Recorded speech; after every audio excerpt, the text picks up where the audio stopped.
കാട്ടുകപ്പയ്ക്ക് തോട്ടുമീൻ best. ഇതൊരു പഴഞ്ചൊല്ല് മാത്രമല്ല, സത്യവുമാണ്. മലയോരത്ത് താമസിക്കുന്ന കുടിയേറ്റക്കാർക്ക് ഏറെ ഇഷ്ടവും ഇത് തന്നെ.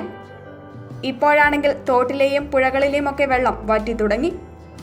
അതുകൊണ്ട് മീൻ പിടിക്കാൻ എളുപ്പവുമാണ്.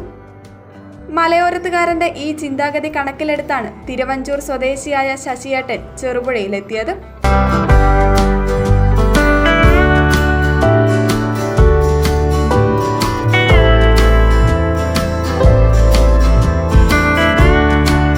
ചെറുപുഴ ടൗണിന്റെ ഹൃദയഭാഗത്തുകൂടി ഒഴുകുന്ന ചെറുപുഴ പുഴയിൽ വലുതും ചെറുതുമായി നിരവധി മത്സ്യങ്ങളാണ് ഉള്ളത്.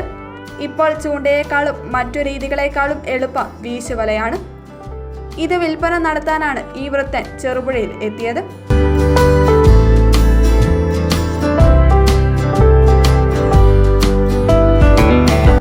കണ്ണൂരിൽ നിന്നും മൊത്തവിലയിൽ വല വാങ്ങി മീറ്റർ കണക്കാക്കി മുറിച്ച് അരികിൽ വള്ളിയും കെട്ടി പ്ലാസ്റ്റിക് ബോളുകളും ഈയക്കട്ടകളും തുന്നിപ്പിടിപ്പിച്ച് മീൻ പിടിക്കാൻ പാകത്തിനാക്കി വിൽപ്പന നടത്തുകയാണ് ശശിയേട്ടൻ.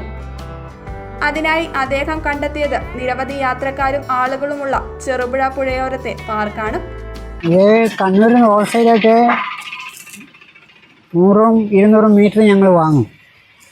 എന്നിട്ടത് മുറിച്ച് 40 മീറ്റർ 50 മീറ്ററായിട്ട് കെട്ടി ഉണ്ടാക്കിയിട്ട് വിൽക്കും.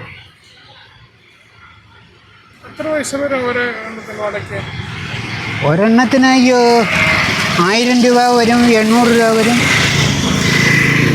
വലുപ്പത്തിനനുസരിച്ച് 1000 രൂപയിൽ താഴെയാണ് വലയുടെ വില. മലയോരത്തെ കുടിയേറ്റക്കാരൻ്റെ പുഴമീനോടുള്ള അഭിരുചി മനസ്സിലാക്കിയാവാം നമ്മുടെ തിരുവഞ്ചൂർ രാധാകൃഷ്ണന്റെ അയൽവാസി കൂടിയായ ശശിയേട്ടൻ മലയോരത്തെത്തിയത്.